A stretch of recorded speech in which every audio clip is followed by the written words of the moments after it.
इसमें इंटरफेयर नहीं करेगी। मोदी का जो लद्दाख का मामला है, क्योंकि ट्रंप ने ट्वीट किया था ना कि मैं सालिसी करने को तैयार हूँ, तो उसने आगे से कहा कि इसमें कोई भी इसमें इंटरफेयर नहीं करेगा। अच्छा, अब इसमें एक तो ये बड़ी खबर हुई है, पहले छोटी खबरों से निकल जाते हैं, उसके बाद फिर आगे आते हैं। उसके बाद वो जो G7 में उसने बुलाया, ट्रंप ने साथ ही फोन करके ये कहा मोदी साहब को कि G7 की कॉन्फ्रेंस हो रही है, उसमें आप तशरीफ ले आए। अच्छा, तो उसमें तशरीफ वो इससे पहले कि वो लेकर आते, हिंदुस्तान टाइम सॉरी NDTV ने खबर लगा दी डूम टू फेल कि ये जो प्लान है पूरा का पूरा ये फेल हो जाएगा, इसकी कोई तुक नहीं है, ये फेल होने जा रहा है ये पूरा का पूरा प्लान। अच्छा, ये दो खबरें हो गई। अच्छा, उसके बाद तीसरी जो ब्लूमबर्ग ने खबर लगाई है थोड़ी देर पहले, वो ये है कि अमेरिका ने चाइना को धमकी दी है कि वो चाइना की एयरलाइंस को रोकेगा अगर उनको फ्लाई करने की इजाज़त दी गई। ये ब्लूमबर्ग की खबर है। तो तलखी बहुत बढ़ रही है पूरे खत्ते में। वॉशिंगटन पोस्ट की जो खबर है वो है China's making inroads in the middle east. China's making inroads in the middle east, तो काइंडली बड़ा कीजिएगा। और वो ये खबर है कि माइक पॉम्पियो जो हैं, सेक्रेटरी स्टेट माइक पॉम्पियो, वो इजराइल गए थे कुछ रोज पहले, और इजराइल जाने के बाद उन्होंने वहां पर इजराइल, अब ये इससे पूरी पिक्चर क्लियर होगी कि पाकिस्तान में क्या होने जा रहा है। वो ही कहते हैं कि वो वहां पे गए, एक सरप्राइज विजिट उन्होंने इजराइल का किया, और वहां जाकर उन्होंने बात की, हम मुख्तलिफ अवालों से कह चुके हैं कि धमकी वगैरह दी उनको और सब कुछ हुआ। अच्छा, उसके बाद वो ये कहते हैं कि अमेरिका खुश नहीं है चाइना के अंदर, चाइना जो मशरिक़ वुस्ता में दाखिल हो रहा है। अच्छा, और वो चाइना क्यों खुश नहीं है, वो ये कहते हैं कि एक तो मुसलसल कतर और यानी एक तो कॉपरेशन मुमकिन नहीं है किसी भी तरह से इसके लिए। इस पूरी रिपोर्ट के यहाँ पे रेफरेंसेस मौजूद हैं। ट्रंप आगे बढ़ते गए, मोदी आगे बढ़ता गया।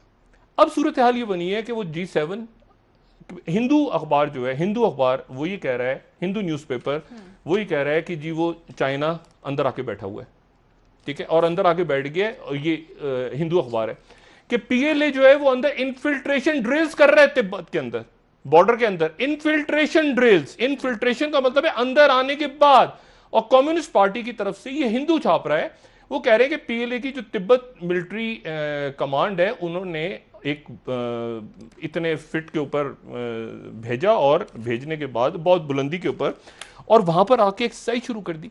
अच्छा, आप जरा ब्रेक लें, मैं आपको सिर्फ ये बताने जा रहा हूं कि पाकिस्तान, ये जो स्ट्रेटेजिक वहां पे मामला है ना, उसमें एक शख्सियत हमारे इंतहाई काबिल एहतराम, एक शख्सियत जो अपनी दाखिली पॉलिसी की वजह से, जिनका नाम महातीर मोहम्मद साहब, महातीर मोहम्मद हमारे इंतहाई काबिल एहतराम पाकिस्तान के दोस्त, लेकिन उनकी जो दाखिली पॉलिसी थी, उस दाखिली पॉलिसी की वजह से उनका मामला कुछ खराब हो गया नजीब रजाक के साथ, और ये चले गए उसके खिलाफ, बेल्ट एंड रोड प्रोजेक्ट के खिलाफ। और इन्होंने वहां से, महातीर मोहम्मद साहब ने अपने किसी दोस्त को कह दिया कि यार तुम ऐसा है कि वो चीन के खिलाफ चले जाओ। अच्छा, खुद वो बाद में महातीर मोहम्मद अपने उहदे पे नहीं है, वो चाइना के साथ उन्होंने मामला अपने ठीक कर लिए। उनके जो दोस्त थे वो उनके मशवरे पे अमल करके उन्होंने भी उन्होंने कहा मैं भी चाइना के पीछे चला जाता हूं। वो चाइना के पीछे चले गए, और चाइना से लेके वो अभी तक नाराज बैठे हैं। अच्छा, वो जो मलेशिया है वो बड़ा इंपॉर्टेंट है बेल्ट एंड रोड प्रोजेक्ट का। नजीब रजाक वापस आ रहे हैं वहां पे, वो उनकी दाखिली सियासत थी। उनके जो दोस्त को मशवरा दिया, उनके दोस्त ने जो है वो आगे जाके वो चाइना के साथ मसला खड़ा कर लिया। उसका नतीजा हुआ कि उनके दोस्त जब चाइना के दौरे पे गए तो उनके एक मुशीर, एक वजीर, बाकी सारे लोग जो कि गैर मुल्की जिनके पास नेशनलिटीज वगैरह थी, उनको चाइना के ने हटा दिया उसमें से। ब्रेक ले अब उनके दोस्त को बार बार मशवरा दिया जा रहा है और उनसे गुजारिश की जा रही है कि चाइना के साथ, महातीर मोहम्मद ने जब ठीक कर लिया मामला, तो आप भी ठीक करें। पूरा रीजन और अदारे और तमाम जो है वो इसलिए गड़बड़ हो रही है कि आप, वो महातीर मोहम्मद ने ठीक कर लिए थे अपने मामला, मलेशिया ने ठीक कर लिए मामला, आप ठीक करें चाइना के साथ, वरना ये इश्यूज पाकिस्तान जिस जगह पे है वो मुतहम्मिल नहीं हो सकता। उसने, रियासत ने आगे वेलकम बैक नाजरीन। जी डॉक्टर साहब, खित्ते में कशीदगी के हवाले से आपने बात की ब्रेक से पहले, उसके अलावा मैं सियासी मामला पर भी आपसे जानना चाहूँगी और स्मार्ट लॉकडाउन के हवाले से वज़ीर ये आज़म स्मार्ट लॉकडाउन वगैरह इसको आप रहने दें। मैं जो बात यहाँ पे कह रहा हूँ सिंपली मैं उसको ज़रा वाइंड अप करता हूँ। मैं सिर्फ ये कह रहा हूँ कि तलखी बढ़ रही है चाइना की और अमेरिका की, और दुनिया जो है वो दो पोल्स में इस वक्त, और एक सर्द जंग जो है वो तलखी की तरफ बढ़ सकती है। क्योंकि उसकी वजह यह है कि जो ये इंडो पैसिफिक कमांड और फौजें और हांगकांग और ये सारा ये एक बहुत जो है ये तल्ख मामला हो रहा है। लद्दाख के ऊपर जो है वो आगे आ गई ये फौज। ट्रंप ने बीच में मीडिएशन की कोशिश की, चाइना ने कहा कि हम नहीं करना चाह रहे। सूडान से लेके चाइना जो है वो हैफा तक आ गया है, इजराइल में आ गया है, उनके 28 दिन रह गए हैं, एनेक्सेशन उनकी होनी है। अब उस पूरी पिक्चर में जो जिस जगह पे मोदी ले गए हैं इसको देखिए, एक होती है पार्टनरशिप। अब इंडो जो पैसिफिक कमांड है या जो भी है वो बनाई किसके लिए गई थी? पाकिस्तान के लिए तो नहीं बनाई थी, बनाई गई थी वो चाइना को कंटेन करने के लिए। जब वक्त आया, और इसके ऊपर अमेरिकन थिंक टैंक्स पहले भी कह रहे थे कि ये पॉसिबल नहीं है, ये पॉसिबल नहीं है। ऐसा ना हो कि वक्त आए और वक्त के ऊपर क्या इंडिया खड़ा होगा।